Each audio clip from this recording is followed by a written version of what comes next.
요한복음 2장 1절에서 12절까지 보실 때 살아계신 하나님의 음성으로 들으시길 바랍니다. 우리 같이 읽겠습니다.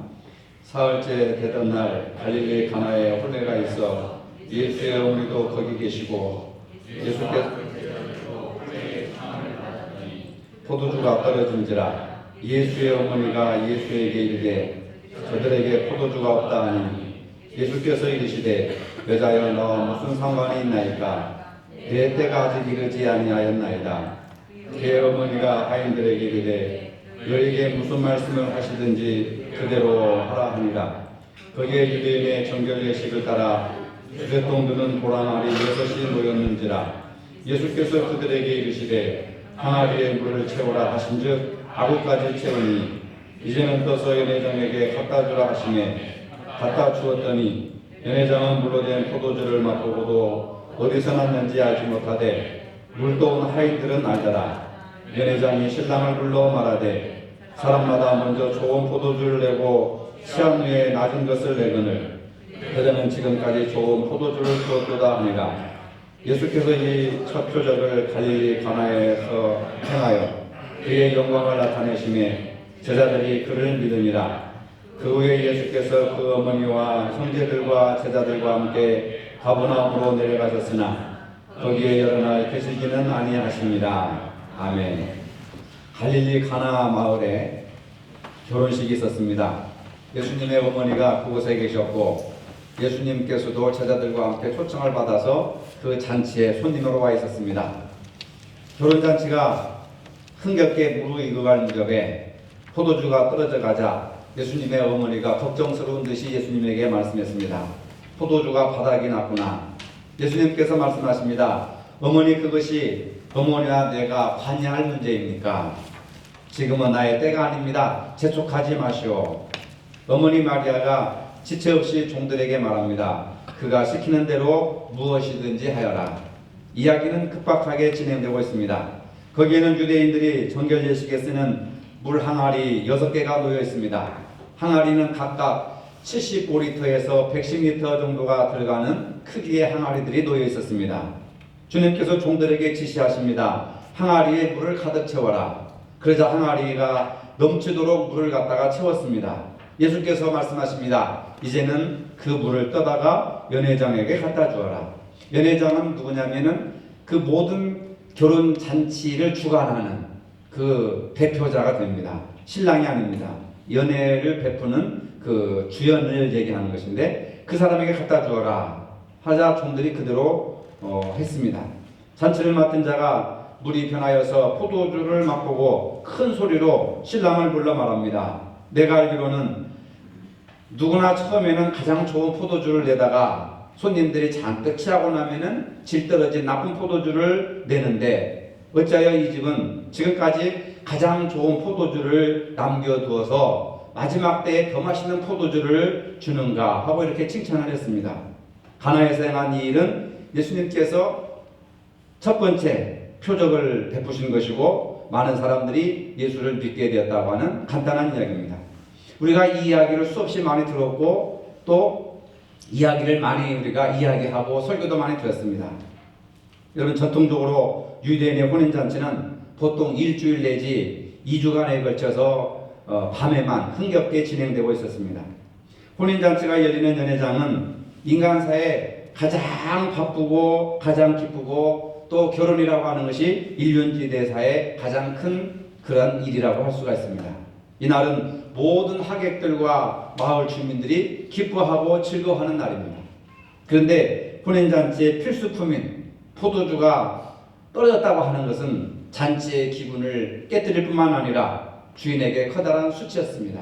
왜? 계획성도 없고 준비성도 없고 사람들이 몇 명이 올지도 모르고 이렇게 포도주를 준비하지 못했느냐 무능하다 하고 손가락질을 당하는 그러한 일이 있었습니다. 팔레스틴을 비롯한 대부분의 중동 지역에서는 물이 귀하여서 포도로 술을 만들어서 음료수로 사용을 했습니다. 그래서 물이 없어서 그 사람들은 포도주를 물처럼 마시고 있었다 그 말입니다. 잔치석상에서 포도주의 부족은 큰 결례였습니다.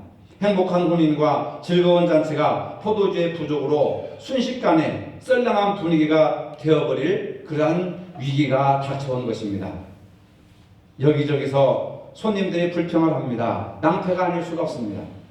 여러분, 오늘 본문을 통해서 우리의 현실에서 얼마든지 일어날 수 있는지를 한번 생각해 볼 수가 있습니다. 날씨가 갑자기 추워졌는데 기름이 떨어졌습니다. 정전에 대해서 전기 코드를 낄 수가 없습니다. 전기장판을 덮일 수가 없습니다. 아니면 보일러가 고장이 났습니다. 등산에 갔는데 마실 물이 뚝 떨어졌습니다. 자녀들 등록금 마감일은 임박해 오는데 수중에 돈 한 푼이 없습니다. 얼마나 당혹스럽고 두려운 일이겠습니까? 저는 본문을 묵상하다가 오늘 본문에 나오는 잔치집에 떨어진 이 포도주를 우리 생활에 필요한 물질이나 돈의 가치로 한번 생각을 해봤습니다. 현대사회에서 돈 없이 얼마나 행복하게 살아갈 수 있을 것인가? 우리가 살고 있는 사회를 자본주의 사회라고 합니다. 자본이 가장 큰 힘이 되는 사회를 자본주의 사회라고 합니다. 자본주의 사회에서 돈의 가치는 왕자의 자리에 앉아 있는 것입니다. 그래서 인간에게 너무나 소중한 가치들, 정신적이고 영적인 것들, 그 다음에 행복이라든지 우정이라든지 사랑마저도 돈의 압도적인 힘 앞에서 명함을 내놓지 못하고 있습니다. 물론 말로는 다 할 수 있습니다. 돈으로 사랑을 사거나 팔지 않겠다고 말합니다. 그렇지만 결혼 대상자를 고를 때나 혹은 여러분들의 자녀들의 신랑감이나 며느리감을 고를 때, 맞선을 주선할 때 가장 먼저 물어보는 질문이 이겁니다. 그 사람 직업이 뭐야? 그리고 학교는 어디 나왔어? 여러분, 현대사회는 사랑보다는 돈이나 안정적인 소득을 얻으려는 데 혈안이 되고 있습니다. 가난한 사람은 매력이 없어 보이지만 부유한 사람은 못생겨도 매력적으로 보이는 그러한 사회가 되었습니다. 그러니 자본주의 사회에서 우리의 믿음이 왜곡될 수밖에 없습니다. 성경에서 사랑, 믿음, 영적인 것, 정신적인 것 아무리 외쳐보아도 사랑보다 돈이라고 하는 생각을 우리가 가지고 있고, 그런 생각이 지배적인데 나머지 영적인 가치, 정신적인 가치를 아무리 얘기해봐야 여러분들 귀에 들어오겠느냐 그 말이에요. 대부분의 많은 가정이 경제적인 문제 때문에 부부싸움을 하고 갈라쓴다고 합니다. 물질이 사랑을 앞서고 있는 현실입니다. 돈의 가치가 인간의 가치보다 더 중요시 여기는 사회 속에 우리가 살아가고 있습니다. 언젠가 제가 말했죠. 길거리에 큰 현수막이 붙었는데 돈 세다가 잠들게 하소서. 누구한테 그런 기도를 했는지 모르겠지만은 그런 현수막이 광주 시내 여기저기 다 내걸려 있습니다. 그것을 읽고 저도 마음속으로 아멘 그렇게 했지만 말이에요. 결국 우리는 지금 돈을 사랑하는 시대 속에 살아가고 있습니다. 포도주가 떨어진 시대에서는 불안해서 한순간도 행복할 수 없다고 생각하고 있습니다. 우리는 사람 자체를 사랑한다고 하지만은 사람보다 돈을 우선시하는 정신으로 살아가고 있는지 모르겠습니다. 사랑이 돈으로 매매될 수 있을까? 돈을 가진 사람들은 사랑을 살 수 있다고 자신 있게 말합니다. 물론 돈을 위해 사랑을 파는 사람들이 없다면은 그들이 어떻게 돈으로 사랑을 살 수가 있겠습니까? 파는 사람이 있으니 사는 사람도 생기는 법이죠. 이것이 바로 자본주의의 힘이라고 하는 겁니다.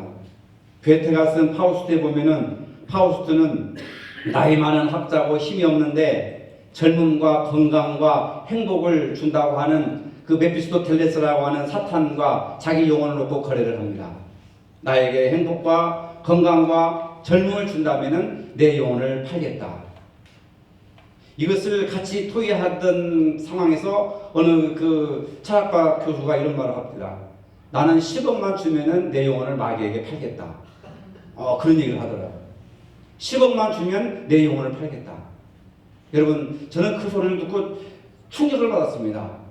현직 대학 교수가 그런 얘기를 하더라고요. 그 나는 10억을 주면은 내 영혼을 팔겠는가? 여러분 생각해 보세요. 나는 10억을 주더라도 영혼을 팔지 않겠다고 생각을 하겠죠, 이 시간에는. 그러나 우리는 단돈 몇 푼에 몇만 원에 몇십만 원에 몇천만 원에 우리 영혼을 수없이 팔고 있다는 거예요. 안 그렇습니까, 여러분? 돈이라고 한다면 성경도 교회도 믿음도 하나님도 그냥 다 밀쳐놓고 돈을 추구하고 물질을 추구하고 그런 가치를 추구하면서 살아가지 않습니까? 오히려 많은 사람들 앞에서 자기는 10억을 주면은 영혼을 팔겠다고 말하는 그 사람이 어떻게 보면 더 솔직하다. 어떻게 보면 더 솔직하다. 저는 그런 생각을 했었습니다. 여러분, 우리가 이 땅에 살면서 돈의 가치를 얼마만큼 우리가 생각하고 살고 있는가 한 번도 생각해 보지 않았잖아요. 부자로 사는 것이 하나님의 축복이라고만 생각하고 살아왔지 않습니까? 자본주의 논리에서는 이 땅에 살면서 돈의 가치가 최고라고 생각하는 그런 논리가 바로 이렇게 성립이 되는 겁니다. 그러나 성경에서는 달리 생각하고 있습니다. 성경에서는 다르게 말하고 있습니다. 성경에서는 돈을 사랑함이 일만하게 뿌리라라고 얘기를 합니다. 그러나 현실에서는 그런 말이 통하지 않는다고 생각하고 있습니다. 정말 그런가? 돈의 유무를 떠나서 한 인간을 생각을 해보면 한 인간에게는 다양한 가치들이 존재합니다. 여러분, 돈을 떠나서 한 사람을 생각해 보세요. 어떤 사람은 노래를 잘할 수 있고, 어떤 사람은 구수하게 이야기를 잘하는 사람도 있고, 어떤 사람은 음식을 잘할 수 있고, 어떤 사람은 기가 막히게 인간관계를 잘 맺는 사람도 있습니다. 그렇지만 이러한 다양한 가치들도 모조리 돈으로 살 수 있도록 만드는 것, 이것이 자본주의가 가진 폭력성이라고 하는 겁니다. 사람 자체도 그 사람이 가진 재능까지도 돈으로 상품화해버리는 겁니다. 돈으로 사는 것을 상품이라고 합니다. 그러나 돈으로 살 수 없는 것이 진짜 명품이라고 하는 거예요. 인격을 돈으로 살 수 있습니까, 여러분? 믿음을 돈으로 살 수 있습니까? 서로에 대한 신뢰, 감정, 이런 것들을 돈으로 살 수 있습니까? 이러한 문제를 심도 있게 다룬 작품이 있습니다. 19세기 프랑스 소설가 에밀 졸라라고 하는 사람이 쓴 여인들의 행복백화점이라고 하는 단편 소설입니다. 이 책에서 돈으로 살 수 없는 사랑을 그리고 있습니다. 내용을 이렇게 요약해 보면은, 백화점의 젊은 사장은 마음만 먹으면 백화점 점원 아가씨들을 자기 마음대로 할 수 있는 위치에 있었습니다. 그런데 그 수많은 백화점 점원들 중에 20살짜리 어린 시골 아가씨 드니즈라고 하는 그 아가씨가 취직을 했는데, 이 사장이 돈과 권력을 가지고 그 아가씨를 아무리 유혹하지만 이 아가씨는 요지부동입니다. 오히려 더 큰 돈과 직위로 유혹하지만 드니즈의 마음은 그 사장에게서 점점점 멀어져만 갑니다. 백화점 사장은 지금까지 자기가 가지고 있는 돈과 권력이면 사랑이라 한들 그 어떤 것도 얻지 못하는 것이 아무것도 없다고 자신해 오면서 살았는데, 그 뜻이 이루어지지 않자 자기 자신에 대해서 절망하며 절규를 합니다. 대체 무슨 이유로 자신을 거부한단 말인가? 내 권력이 두렵지 않단 말인가? 내 돈이 욕심나지 않단 말인가? 그러면서 자신의 무능함에 점점점 절망을 합니다. 드니즈는 결코 돈으로 살 수 없는 여자였습니다. 백화점 사장은 자신의 힘과 매력이 오직 돈에서만 나온다고 생각을 하고 그런 가치관을 가지고 세상을 살아왔습니다. 그런데 그 돈과 권력이 전혀 먹히지 않는 여자를 만나게 된 것입니다. 얼마나 당혹하고 분통 터지는 일입니까? 그러면서 이 사장은 지금까지 수많은 사람들을 자기 마음대로 움직여왔지만은 한 번도 느껴보지 못하는 새로운 감정을 그 아가씨에게서 느끼기 시작하는 겁니다. 드니즈라는 한 여성에 대한 겸손의 감정입니다. 사장은 돈으로 할 수 없다는 것이 있다는 것을 깨닫게 되었습니다. 그 여자를 통해서 돈으로 할 수 없는 것이 있구나, 자기 뜻대로 할 수 없다는 것을 깨닫기 시작하는 것입니다. 바로 이것이 사랑이라고 작가는 말하고 있습니다. 사랑이라고 하는 것은 나의 뜻대로가 아니라 당신의 뜻대로가 사랑의 표이기 때문에 그렇습니다. 우리는 사랑이라고 하면서 내 뜻대로 상대방을 움직이고 내 뜻대로 상대방을 마음대로 주물고 내 뜻대로 상대방을 이렇게 만들려고 하는 그런 계획을 가지고 있는 겁니다. 부부간에 갈등이 생기고 또 싸움이 생기는 것도 내 뜻대로 움직이기를 바라는 거예요. 당신은 내 뜻대로 움직여야 돼. 당신은 내 뜻대로 움직여야 돼. 그것이 사랑이고 그것이 안정이고 그것이 행복이야. 그런데 사랑은 내 뜻대로가 아니라 당신 뜻대로라고. 예수님께서도 아버지여 내 뜻대로 마옵시고 아버지 뜻대로 하시옵소서. 아버지의 뜻, 당신의 뜻대로 이루어지는 것이 사랑의 기본이라고 하는 것을 여러분들 깨달으시기를 바랍니다. 사장은 드니즈를 통한 진정한 사랑을 배우게 된 것입니다. 이것이 바로 돈으로 사랑을 사고 파는 우울한 파리에서 작가가 사람들에게 무엇을 알려주고 싶어 했는지 그 작품을 통해서 돈으로 권력으로 살 수 없는 사랑이라는 것이 있다. 사랑은 돈 없이도 가능하다 하는 말을 하고 싶었던 겁니다. 오늘 우리 사회에서도 사랑의 진정한 가치를 가르쳐줄 드리저와 같은 사람이 필요하지 않겠습니까? 오늘 우리 시대에도 경제적으로는 부족해도 행복하게 살 수 있다고 말해줄 수 있는 사람이 필요하지 않겠습니까, 여러분? 적어도 다른 어떤 공동체에서는 몰라도 교회에서만큼은 시장 논리를 따라가는 것이 아니고 자본주의 논리를 따라가는 것이 아니라 경제적으로 좀 부족해도 행복하게 살 수 있다고 말할 수 있는 것이 교회가 되어야 됩니다.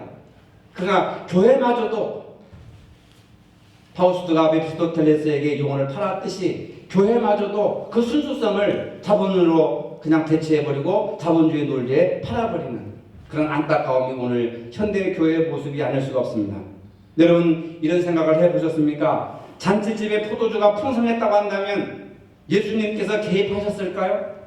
포도주를 만들 필요가 없을 것입니다. 예수님의 기적이 나타나지 않았을 것입니다. 본문은 단지 포도주가 부족한 잔치집에 예수님께서 그 포도주를 채워주셨다. 부족한 음식을 보충했다고 하는 그 이상의 의미가 있다고 하는 사실입니다. 오늘 곤도박질 치고 있는 한국 경제를 살리면 그 사람을 메시아로 생각하고 믿고 따르고 있습니다. 여러분들의 가계부채를 다 해결해주면 그 사람을 구세주로 믿고 따르고 있습니다. 과연 그렇습니까? 성경은 사람이 떡으로만 살 것이 아니라 라고 분명하게 얘기하고 있습니다. 그러나 우리는 현실의 떡에 갈망하고 있습니다. 목말라 하고 있습니다. 예수님께서 보리떡 5개와 물고기 2마리로 5,000명을 먹이신 후에 사람들이 그를 왕으로 삼으려 하자 예수님은 그것을 뿌리치고 초연히 산으로 들어가셨습니다. 무엇을 얘기합니까, 여러분? 오늘 우리가 경제적으로 좀 부족하고 건강도 좀 부족하고 남다른 어떤 특출난 재능이 없다고 오늘 내가 불행하다고 생각하십니까? 절대로 아닙니다. 포도주가 부족한 것이 오히려 더 큰 영광이 될 수도 있다고 하는 역설적인 이야기를 오늘 본문을 통해서 여러분 함께 느끼시기를 바랍니다. 포도주가 부족해서 예수님을 필요로 한 것이 아닐까. 그런데 왜 우리는 늘 우리 주머니 속에서나 통장에 포도주가 가득해 행복하다고 생각하는 걸까? 포도주가 행복을 가져다 주겠습니까, 여러분? 언제가 마시고 바닥이 나면 그 포도주는 의미가 없는 것입니다. 포도주가 떨어진 결핍의 상황은 예수님께서 권세와 능력을 행하실 수 있는 여건이 마련된다고 하는 사실입니다. 결핍의 상황이 예수님을 필요로 한다는 것이죠. 내가 건강하다면 예수님을 찾을 필요가 없습니다. 내가 부족함이 없다면 예수님을 찾을 필요가 없습니다. 그러나 내가 건강도 결핍하고 지혜도 결핍하고 또 믿음도 결핍하고 재능도 결핍하니까 예수님 앞에 나와서 천부여 의지 없어 손 들고 옵니다. 나의 부족함을 채워주시옵소서. 우리가 기도하지 않겠느냐 그 말입니다. 이것이 바로 부족함이 주는 은혜라고 저는 생각합니다. 내가 부족을 느껴야 내게 부족함을 느껴야 신적인 권능을 찾게 되는 거예요. 자녀들을 통하면 앞날이 보이지 않습니다. 세상을 바라보면 희망이 보이지 않습니다. 이러한 부족함, 결핍을 느껴야 신적인 권능을 찾게 되고 하나님을 찾게 되고 주님을 찾게 된다고 하는 역설적인 상황이라 그 말입니다. 여러분, 행복과 불행의 차이가 무엇이라고 생각합니까? 가난한 사람은 부자를 부러워합니다. 부자는 권력 가진 자를 부러워합니다. 권력 가진 자는 화목한 가정을 부러워합니다. 서로 자신이 갖지 못한 것을 가진 상대편을 부러워한다는 것인데 그 이유가 남에게 인정을 받고자 하는 욕구 때문이라고 하는 겁니다. 명품 소유욕과 성형열풍 또한 마찬가지 경우입니다. 가족 간의 불화의 원인도 결국은 남과 비교해서 불화가 시작되는 겁니다. 남의 집 남편은 사짜고 직업이 박사고 아이는 공부도 잘하고 시댁은 돈도 많은데 모든 것에서 본인만 부족해 보이고 남은 우월해 보이는 이 비교의식 속에서 갈등이 시작되고 급기야는 파경에 이른다는 것입니다. 만족할 줄 모르기 때문에 발생되는 비극이죠. 과연 상대편은 그러면 행복하겠습니까? 요즘 인문학에서 장자의 열풍이 불고 있습니다. 저도 장자에 대한 책을 2권 사가지고 열심히 읽었습니다. 책을 보니까 장자 추수편에 풍연심이라는 말이 있어요. 풍연심. 바람은 마음을 부러워한다. 얼마나 멋있습니까? 바람은 마음을 부러워한다. 근데 이 말이 생기게 된 과정을 쭉 보니까 전설상의 동물 중에 다리가 하나밖에 없는 기라고 하는 동물이 있다 합니다. 나는 다리가 하나밖에 없으니까 다리가 많은 지네를 부러워한다는 거예요. 근데 지네는 또 뱀을 부러워한다는 겁니다. 뱀이 지네를 잡아먹으니까. 뱀은 또 그냥 막 바람을 이렇게 또 부러워한다는 거죠. 바람은 눈을 겨울에 되면 눈을 부러워한다는 겁니다. 눈은 또 사람의 마음을 부러워한다는 겁니다. 사람의 마음은 또 길을 부러워한다는 겁니다. 돌고 돈다고 하는 것이죠. 여기에서 바로 풍현심이라고 하는 것은 바람은 마음을 부러워한다. 자신의 단점이 상대방에게 부러움의 대상이 될 수가 있다. 믿으시면 아멘 하시기 바랍니다. 나의 부족함이 결핍이 아니고 불행이 아니라 내 부족함이 상대방의 부러움의 대상이 될 수 있다는 거예요. 무슨 얘기인지 아시겠습니까? 그러니까 자신의 부족함 가지고 절망하고 불행하다고 생각하지 마세요. 다리가 하나밖에 없는 지는 다리가 많은 지네를 부러워한다는 거예요. 다리가 많은 지네는 또 뱀을 부러워한다는 거예요. 그러니까 자기가 없는 것을 가지고 있는 사람 부러워하기도 하지만 또 그 사람은 나의 부족한 것을 부러워한다는 겁니다, 여러분. 그러니까 뭡니까? 세상에서 가장 소중한 것은 누구예요? 나 자신이라는 거예요. 누군가가 여러분들을 부러워하는 사람이 있다는 거예요. 아시겠습니까? 지금 병원에 중환자실에서 내일 돌아가실지 오늘 오후에 돌아가실지 모르는 사람들이 뭘 부러워하겠습니까? 오늘 건강한 여러분들을 부러워하시는 거예요. 그런 의미라는 겁니다, 여러분. 숨을 못 쉬는 사람, 밥숟갈을 들 만한 힘이 없는 사람, 여러분들 밥을 한 그릇 두 그릇씩 잡수시고 짜장, 짬뽕, 곱빼 그릇 드시는 여러분들을 부러워할 수 있다는 거예요. 그게 얼마나 행복하다는 거예요, 여러분들. 내가 지금 얼마나 행복한가? 내가 얼마나 지금 감사해야 될 조건이 있는가? 세상에서 가장 소중한 것이 남이 아니라 바로 나라고 하는 거예요. 고대 철학자 플라톤은 행복의 5가지 조건을 말하면서 행복의 조건은 뭐냐? 부족함을 강조한 거예요. 아니, 부족한 것이 뭐가 행복하겠습니까? 근데 인류 역사상 가장 지혜롭고 가장 위대한 학자 중에 한 사람인 플라톤이 행복의 공통점 5가지를 부족함으로 이야기를 합니다. 첫째, 재산은 먹고 살기에 조금 부족할 것. 우리와 생각이 다르잖아요, 여러분. 우리는 재산이 먹고 남아야 행복하다고 생각하잖아요. 근데 이 사람은 재산은 먹고 살기에 조금 부족할 것. 외모는 모든 사람이 칭찬하기에 약간 떨어질 것. 나를 보고 하는 것 같아. 외모는 모든 사람이 칭찬하기에 약간 떨어질 것. 명예는 자신의 생각보다 절반밖에 인정받지 못할 것.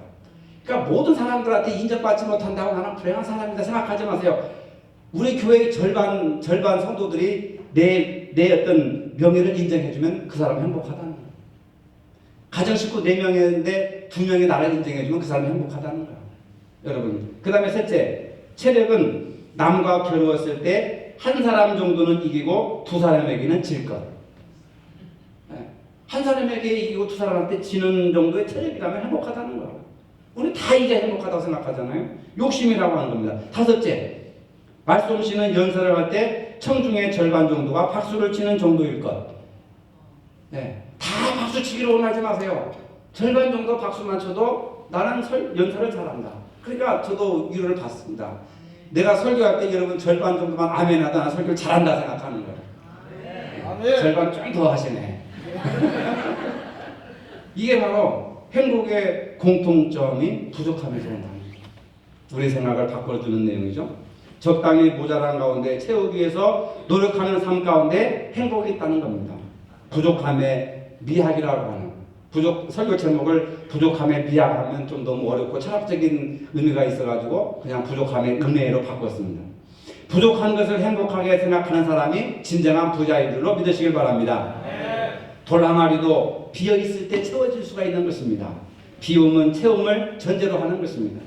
돌 항아리에 사람들이 손 발을 씻다 남은 그런 어떤 더러운 물이 채워져 있었다고 한다면 어찌 그것이 포도주를 담는 그릇이 될 수가 있겠습니까? 비워졌기 때문에 그 빈 돌 항아리에다가 예수님께서 물을 채우라고 하셨습니다. 이제 그 체험은 이전의 체험과 질적으로 다르다고 하는 것입니다. 예수님의 권능이 개입하셨기 때문입니다. 그래서 물이 포도주를 변했습니다. 이 포도주는 이전의 맛과 다릅니다. 사람들에게 기쁨을 주고 감동을 주고 사람들을 즐겁게 해주는 그런 역할을 하는 포도주가 되었습니다. 여러분, 잔치집에 포도주가 떨어져서 기쁨이 흘러넘쳐야 할 자리에 사람들이 포도주를 더 달라고 불평을 하게 됩니다. 그런데 그 집에 예수님께서 찾아오셨습니다. 이제 떠서 연회장에게 갖다 주어라. 갖다 주었더니 많은 사람들이 포도주를 맛보고 소리치며 기뻐합니다. 예수님은 포도주를 사업하지 않았습니다. 그것을 통해 보관하라고 저장하지 않으셨습니다. 뭘 했습니까? 잔치에 참석한 사람들에게 갖다 주어라. 전통적으로 한국 교회에서는 이 본문을 어디에다가 방점을 두고 해석했느냐 하면 물이 변해서 포도주가 되었다. 예수님은 위대한 존재다. 마치 제가 만약에 설교석상에서 마술을 부려가지고 물이 변해서 포도가 됐다면 교회가 부흥이 될 거예요. 사람들이 몰려들 겁니다. 근데 예수님은 마술처럼 시적인 권능을 베풀어서 사람들이 들끓어서 자기를 따라오라고 하는 그런 명예심리나 어떤 군중심리를 작용시키기 위해서 이 본문을 기록하거나 이 기적을 행하시지 않았어요. 근데 한국교회는 전부 이것을 가르치는 겁니다. 물이 변해서 포도주가 되었습니다. 예수님의 능력은 대단하십니다. 근데 돌아서는 우리들은 배가 고프고 목이 마르다 그 말이에요. 근데 저는 이 본문을 가만히 읽으면서 예수님께서 왜 포도주를 만드셨을까? 그 목적이 무엇일까? 왜 포도주를 만들었습니까? 목적이 무엇입니까? 포도주가 떨어져서 불평하는 사람들에게 포도주를 만들어서 갖다 주라 하니까 그 사람들이 감사와 찬양을 한 거예요. 근데 중요한 것은 뭐냐면은 그 포도주를 갖다 주어라. 이게 중요하다는 거예요.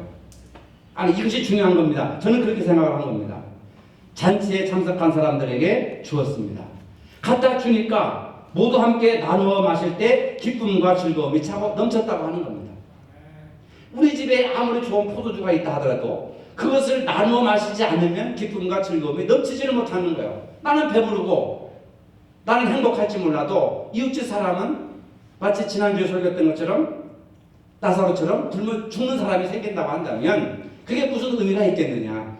예수님이 나만 먹고 마시고 취하기 위해서 포도주를 만드시지는 않았다. 그것을 만들어가지고 갖다 주어라 했을 때 그 종들이 그것을 뜯어 주고 나눠 마실 때 기쁨이 넘쳤다고 하는 겁니다.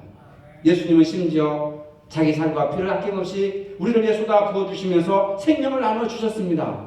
자기의 것을 함께 나눌 때 행복해질 수 있다고 하는 것을 본문을 통해서 말씀하고 있습니다. 본문은 물로 포도주를 만들었다고 하지만 사실은 물이 아닙니다, 여러분. 속지 마세요. 예수님의 말씀으로 포도주가 이루어진 줄로 믿으시길 바랍니다. 성경을 보는 눈이 열리지 않습니까? 물이 변해서 포도주가 됐다. 여러분 아무리 물을 갖다 놓고 40일 금식기도 해보세요. 물이 변해 포도주가 되나? 이건 어디서 예수님만이 할 수 있는 능력이에요. 근데 우리는 믿음이라고 하면서 이걸 가능하다고 해가지고 여기다 무슨 집어넣어가지고 물이 빨갛게 되니까 저도 교육전도사 때 지금 이 설교를 준비하면서 회개했지만 말이에요. 이 본문을 가지고 저도 설교책을 보니까 무슨 주스에다가 그 무슨 물을 타면 빨갛게 변한다고 그래가지고 주일학교 때 설교를 그렇게 했다니까요. 예, 물입니다 해가지고 마술쟁이처럼 뭔가 타니까 물이 빨갛게 변하더라고. 물이 변해서 포도주가 됐으니까 학생들이 막 박수를 쳐.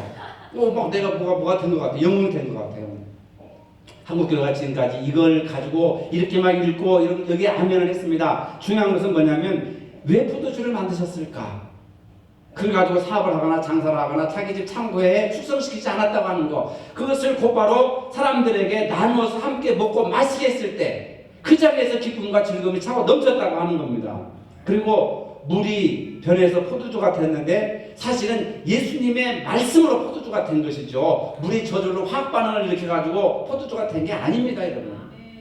예수님이 말씀하시니까 물이 변해서 포도주가 된 거예요. 근데 우리는 그걸 싹 빼버리고 물이 변해서 포도주가 됐다고 하는 것만 관심 있어. 주여 이 물이 포도주가 되게 하여 주옵소서. 이 10,000원짜리가 1,000,000원짜리가 되게 하여 주옵소서. 이 집이 20평짜리가 30평으로 늘어나게 하여 주시옵소서. 아파트를 7,000만 원 샀는데 2억으로 넘어가게 하여 주시옵소서. 이렇게만 얘기하고 있으니 안 될 때는 답답하다 이 말이에요. 속지 마세요. 경제적인 논리에, 자본주의 논리에 속지 말라 그 말입니다. 예수님의 말씀으로 물이 변해서 포도주가 된 거예요. 물은 하나의 매개체로 쓰인 겁니다, 여러분. 중요한 것은 예수님이 말씀하셨을 때, 그러니까 예수님 말씀하셨어서 나 같은 부족한 인간도 포도주와 같이 맛있는 인간으로 사용하여 주옵소서. 그런 기도는 얼마든지 할 수 있잖아요. 그렇지 않습니까? 주의가 말씀하옵소서. 설교를 듣고 지금까지 물처럼 살았는데 이제는 포도주처럼 맛있는 삶을 살게 하시고, 교회에서 포도주가 되게 하시고, 가정에서 포도주가 되게 하시고, 직장에서 포도주가 되게 하여 주옵소서. 나를 통해서 많은 사람들이 기뻐하고 즐거워하는 삶을 살게 하여 주옵소서. 왜 우리가 그런 기도를 못하느냐 그 말입니다. 주여 우리 집에 포도주가 채워지게 하시고. 무슨 의미가 있겠어요 여러분? 성경 말씀과 전혀 동떨어진 설교와 기도와 신앙생활을 하고 있다고 한다면 이건 얼마나 무익한 거란 말이에요. 주여 나는 부족합니다. 물과 같이 부족하고 한 맛도 없는데 주님 말씀하셔서 나를 포도주로 바꿔주시면 내가 우리 세상교회에서 포도주처럼, 내가 우리 직장에서 포도주처럼, 내가 우리 가정에서 포도주처럼 아름답고 맛있고 감동을 주는 삶을 살게 하옵소서. 그리고 모든 사람들에게 기쁨과 즐거움이 되는 포도주가 되게 하여 주옵소서. 할렐루야. 여러분 기쁨과 즐거움을 주는 포도주가 되기를 바랍니다. 이것이 예수님께서 오늘 기적을 베푸신 목적이 바로 이거란 말입니다. 세상에 나가서 기쁨과 즐거움을 줘라. 기쁨을 뺏고 즐거움을 뺏는 사람이 아니라 기쁨과 즐거움을 줘라. 인간이 하나님의 말씀으로 살아갈 때 인간으로서의 가치가 있는 것이다. 기쁘고 행복하게 살 수 있다고 하는 것을 말해주는 겁니다. 여러분 포도주는 기쁨을 상징하는 거예요. 그 이스라엘 백성들을 포도나무로 얘기를 한 겁니다. 우리가 가진 것이 많아 행복하게 되는 것이 아닙니다. 중요한 것은 돌 항아리가 비어있다는 사실입니다. 부족해야 주님이 개입하신다고 하는 겁니다. 체험이 목적이 아니라 그것을 모두 함께 나누어야 모든 사람들에게 기쁨이 넘친다고 하는 것이 체험의 미학이라고 하는 겁니다. 비움은 체험을 위한 준비이고 나아가 나누기 위한 준비라고 하는 겁니다. 부족해도 서로 나누면 주님께서 채워주십니다. 부족해도 서로 나누면 거기에 기쁨이 있는 겁니다. 거기에 감사가 있는 겁니다. 거기에 흥기로운 삶의 능력이 나타나는 겁니다. 이것이 바로 부족함의 은혜라고 하는 것을 믿으시기를 바랍니다. 기도하겠습니다. 오늘 우리는 먹을 것이 부족하다고, 가진 것이 적다고 아우성치며 자신이 스스로 불행하다고 생각하고 있습니다. 마치 잔치집에 마실 포도주가 떨어져 불평하던 사람들처럼 말입니다. 그러나 주님께서 갈릴리가나의 혼인집에 오셔서 말씀으로 포도주를 만드셨습니다. 부족함 가운데 채우시기를 원하시는 주님의 뜻이 우리 삶 가운데 이루어지게 하여 주시옵소서. 그리고 그것을 함께 나눔으로 기쁨이 충만케 됨을 배우게 하여 주시옵소서. 예수님의 이름으로 기도하옵나이다. 아멘. 우리 주 예수 그리스도의 은혜와 하나님 아버지의 무한하신 사랑과 성령의 교통하심이 부족함을 은혜로 생각하고 살길 원하는 사랑하는 모든 성도들 머리 위에 이제로부터 영원토록 함께 하시기를 축원하옵나이다. 아멘.